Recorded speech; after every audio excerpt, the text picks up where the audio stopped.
What's up, guys? My name's Josh, and welcome to my first ever poker vlog. I'm very excited to put this together for you all to see. I'm a very avid poker player. It's been something I've been very interested in my entire life, and this is the first time I've really gathered a ton of footage and put together a vlog. I'm a huge fan of Brad Owen, Andrew Nemi, Rampage, Mariano, and more. Love watching all the live stream games, love watching vlogs, and recently I took a trip out to Las Vegas for a week and a half, and I brought my camera and got as much footage as I possibly could to put together a very first vlog of my own. Something I'm very excited about.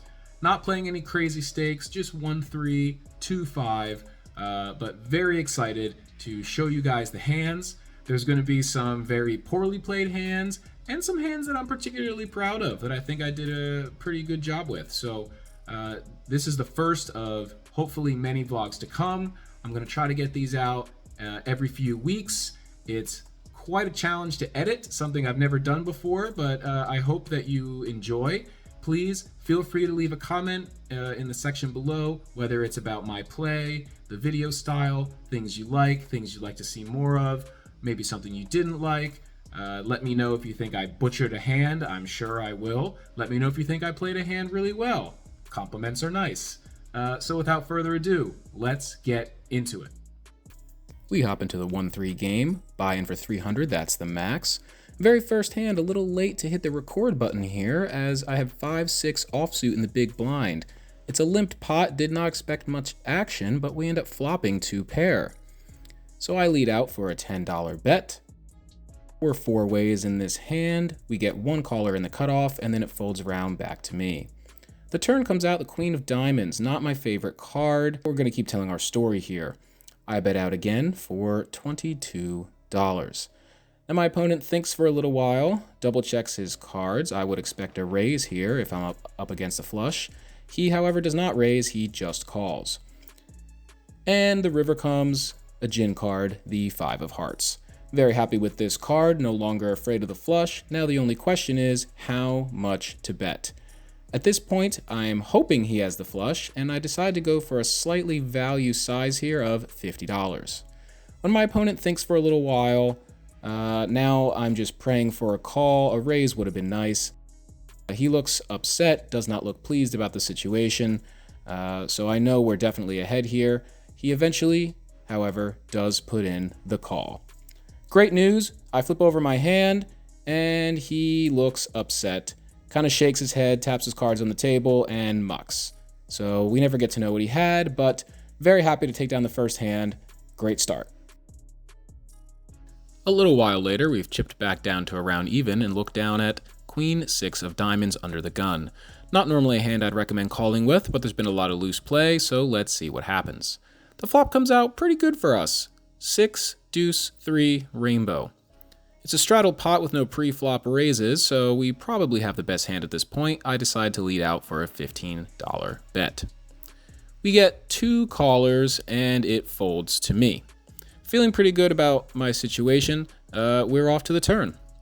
Turn comes out, a very good card, the 6 of spades. Feeling very confident that I have the best hand at this point, I bet out again for $20. This is a bit of a mistake looking back. This is quite small of a bet when we're multi-way still here on the turn. Even with as strong a hand as we have, it's way too cheap a price, and both players make the call. The river card comes out, and it's a terrible card, the 5 of diamonds. At this point, any 4 makes a straight, and while we still have trips, our hand has been significantly degraded. I bet out for $40, still feeling fairly confident, that is, until my opponent jams. My opponent immediately jams, and I go quite into the tank here. My opponent put an all in for about 120 or so. Even though I'm getting an excellent price to call, really all I have at this point is a bluff catcher. Ultimately, wishing I had never bet in the first place, I decide to make a very disciplined fold. And it's a good thing I do, because my opponent shows me ace 6 of hearts. Quite the hand. So yeah, glad we folded that one. In the next interesting hand, I have Jack 10 off on the button. Normally a raise or fold situation, however, Jack 10 happens to be my favorite hand. so I decide to just call. We end up going multi-way to a flop as the straddler checks, and it's a good one. The flop comes 10, queen, king, 2 clubs. With Jack 10 having the Jack of clubs, we have the whole world here. We have bottom pair, open-ended, straight, and a backdoor straight flush draw. When it checks to me on the button, we're certainly not going to see any free cards. I lead out for $12. However, as soon as I lead out for $12, the straddler pops it up to 40. Did not expect this. Looks a little bit like a trap, as the straddler initially checked. Everyone folds, and it's back on me. I'm certainly not going to be folding, but I don't feel great about the situation. We have all the outs in the world, so I count out my chips, and I make the call. Jack 10, I've always believed in you. Don't let me down. Let's go. The turn comes, it's as blank a card as can be, the 4 of spades, and the straddler leads out, now for $50. In the situation, I don't feel great, only having third pair. The backdoor straight flush draw is gone. That dream is dead. However, we are still open-ended and do have a bluff catcher if our opponent is on clubs. Being in position, still having a draw to the nuts, I count out my $50 call, and we're off to the river. One time, dealer, put out the ace, give me the nuts, just this once. However, that's not what happens. On the river, we get another blank, the deuce of diamonds. Our opponent immediately jams, and this time it's a very quick, easy decision. It's a fold, and we see ace-jack. So, yeah, we ran into the nuts. An easy cure for getting owned by our opponent flopping the nuts is to look down at a nice pocket pair. I'd say pocket sevens qualifies for that. We have pocket sevens in the cutoff, and it limps to me, so I make it $10 to go. Just trying to build a pot, maybe hit a set. However, what we get instead is a raise from under the gun, who had originally limped for $3, and now pumps it all the way up from 10 to 30. The big blind had called in between, and it folds to me. It's $20 more in a pot of 50, likely 70, because I believe that we're going to get a call from the small blind. If I make the call, he's be getting great pot odds. So basically getting an implied 3.5 to 1, I call, and as expected, the small blind comes along as well. The flop comes 9-6-9 rainbow. Not bad for sevens. Having a decent pocket pair on a paired board feels pretty good. The small blind checks, under the gun makes it 40. Now I don't love the scenario, as it feels like this is likely an overpair. But the original limp pre-flop does make me think it could be ace-king or ace-queen that wanted to play the hand passively originally, then decided to try to buy it, after I bet and the small blind called pre-flop. So I call to see what develops. The small blind also comes along again. The turn brings some help with the 8 of diamonds. Now we're open-ended. Okay, not bad. The big blind checks, under the gun makes it 40 again. This seems very odd. After making it 40 on the flop, 40 again on the turn seems like a sign of weakness. For reasons that I can't quite explain, I go for the min raise to 80. As I stated before, a continuation bet in the exact same amount is usually a sign of weakness, and I try to capitalize on it, I guess, by raising here. Not sure why I chose the min raise size, probably because I didn't have that much left behind. The small blind gets out of the way, under the gun calls quickly. What would have been a better move would have been to shove, since I only have a little over $100 behind, and I'm sort of handcuffed here. A queen of spades lands, and under the gun checks. At this point, there's really only one move left to make. We have only left ourselves with one real option. I gather my remaining stack, make the only real play available, and go all in. We're all in and praying for a fold. What we get instead is a pretty quick call. And it's only aces. Lovely. Just aces. So with that, we rebuy for another $300 and strap in. In our next hand, I wake up with King Queen of Hearts on the button. It limps to me and I make it 15 to go. let's see if we can actually win a hand without having to bluff for once. The hijack and cutoff make the call, and we're 3 ways to a flop. And oh boy, it's a good one. We flop the second nut flush in position, and when it checks around to me, I decide to play this one a little tricky, and I check back as well. The 5 of diamonds lands on the turn, and my patience pays off in spades. Or, in this case, hearts. The cutoff leads out for $15. Oh boy, here we go. Just breathe. A raise here I think would be pretty obvious, so I continue my slow play and just call. The hijack comes along as well. Hoping for a clean river, and that's exactly what we get with the 3 of clubs. The hijack checks again, and the cutoff makes it 20 to go. I grab a handful of chips, totaling $60, and set it confidently in the middle. The hijack folds, and the cutoff snap calls, showing 6-4 of diamonds for the turn straight. I show the winning hand and take it down. Now that we're back to winning hands, let's keep the momentum going. We pick up King 9 off in the small blind, and the loosest player at the table has made it 15 to go. With 2 callers already, I decide to get in there and see what happens. I think it's personally reasonable to call a little bit light, especially when targeting a very loose player. The flop comes out pretty nice for us. 7, 10, 8, rainbow. We're open-ended with an over, and don't have to be afraid of much at the moment. The loose player makes it 45 immediately, and it folds to me. This player could have a pair, maybe even 2 pair, or absolutely nothing. Out of position, but happy to go heads up against this player type, I take a peek at her stack, and she has a little over 200 left behind. I happily make the call. Let's see how much of that 200 we can get. The turn brings some help with the King of Diamonds, a great card now, as we have top pair and are still open-ended, just in case our opponent happened to also connect with the King. Our opponent bets out $75, leaving about $140 or so behind. No way we're folding here, but I'm not too excited about the prospect of calling a river jam if we remain unimproved. I take a deep breath and mentally prepare for anything that could happen on this river. The river comes a complete brick.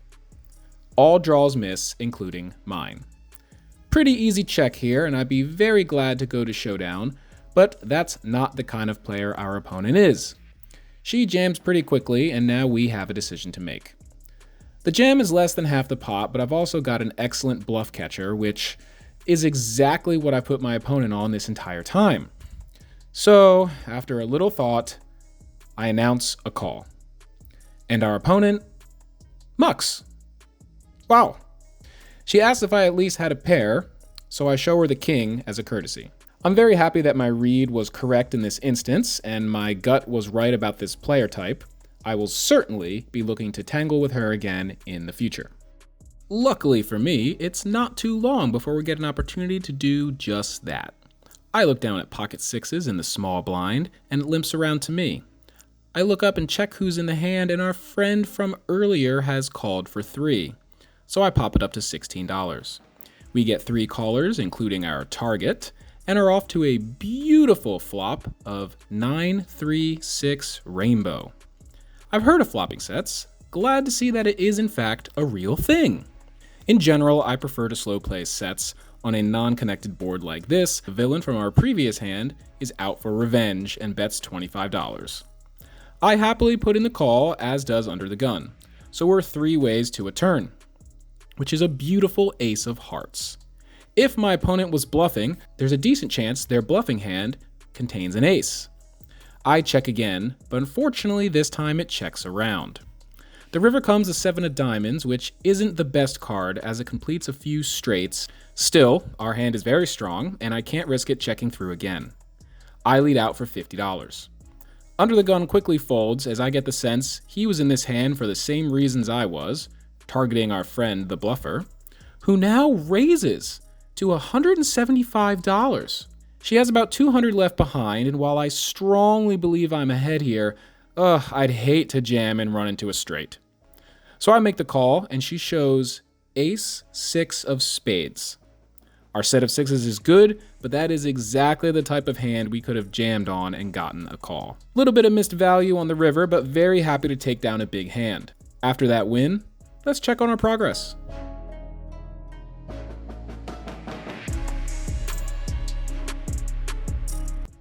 Back to the action, and we've made a pre-flop opened 15 with pocket kings, aka how I guaranteed to see an ace on the flop. We're 3 ways and in position, only this time we see a rare sight indeed. We flop top set on a board of 9 king 7 with 2 clubs. Player 1 checks, and the player to my immediate right leads out for $20. Nothing to do here but call, as our second opponent makes the fold. We are heads up to a turn, which is the 4 of clubs. It brings the flush in, and our opponent pretty quickly puts out a bet of $20. I don't believe our opponent has the flush, but very likely exactly 1 spade. We're not going to allow him to draw for a blocker-sized bet of $20 and raise it up to $100. This gets the job done, as he immediately folds. Certainly not the biggest hand, nor the largest pot of the session, but hey, nice to look down at a premium, hit top set, and take it down. This next one is a wild ride, so buckle up. We look down at ace queen of hearts under the gun. The straddle is on, so I make it $20 to go. Middle position, the cutoff, and the small blind call. We are 4 ways to a board of 7-7-9 rainbow. The small blind checks to me, and I continue my story for $20. Only middle position makes the call, who is a fairly tight player. I hadn't been involved with this player too much, but I had noticed throughout the night that he had folded pretty regularly to aggression. The turn comes the king of spades, and this is a card that is certainly better for my range than my opponent's. My hand could just as easily be ace-king as the ace-queen that it is. I continue for a larger sizing of $60. Eventually, he does decide to flick in the call, and we're off to a river. The river comes the 8 of hearts. Well, there's no turning back now, so here goes nothing. My opponent has roughly $125 left, so that's exactly what I make it and put him to the test for all of it. He goes deep in the tank. After what feels like an eternity, he eventually folds. Whew. Very happy to get that bluff through. That player type was a huge determining factor in this one, and unlike our earlier attempt with 7s, this spot worked out very well. In the last interesting hand of the session, we look down at pocket 2s in the small blind. Under the gun opens for 20, the button calls, and with a pocket pair multi-way, I'll always see a flop for a reasonable price. The big blind comes along as well, and we see an absolute beauty. 6-7-2 with 2 hearts. This is what dreams are made of. No one ever sees the small sets, especially in a raised pot. I check, the big blind checks, and now under the gun thinks for quite some time before deciding upon a $50 bet size. The button folds, and I decide to just call so as not to scare off the big blind, but he ends up folding anyway. I'm fairly sure we're up against an overpair here and are hoping for a low turn card. That is exactly what we get in the 4 of spades. I check and prepare to check raise should my opponent continue. I expect if he has an overpair, he won't be worried about this card. I look over and see that my opponent has about $275 remaining, and he pumps it up with a bet of $100. I try my best to contain my enthusiasm before declaring all in. My opponent snap calls. My heart is beating a mile a minute, just praying for a clean river. When it comes out the jack of spades, I table my set of 2s, and our opponent throws down his pocket 10s in frustration. He stands up, walks away in disgust as we take down a big one. That hand played out exactly as I had hoped, hitting a set against an overpair to end the night on a high note.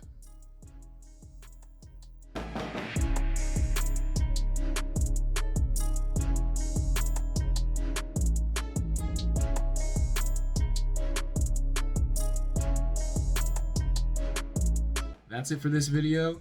Thank you so much for watching. You can see my totals here. I was in for 600, out for a little over 1,300, I believe, exact numbers to be shown. Day one went very well, little rocky in the beginning, but after the rebuy, we got where we wanted to go. Thanks so much again for watching. There will be more of these videos coming out. Please leave a like, leave a comment, subscribe to my channel if you can. That would be great if you like this sort of thing. If not, what are you doing here? Let me know what I can do better in the future, and I will do as best I can for you guys. So thanks again. I appreciate all your support. More videos coming. Have a good one. Have a good one? What? Who says that? Have a good one? Oh, dear Lord.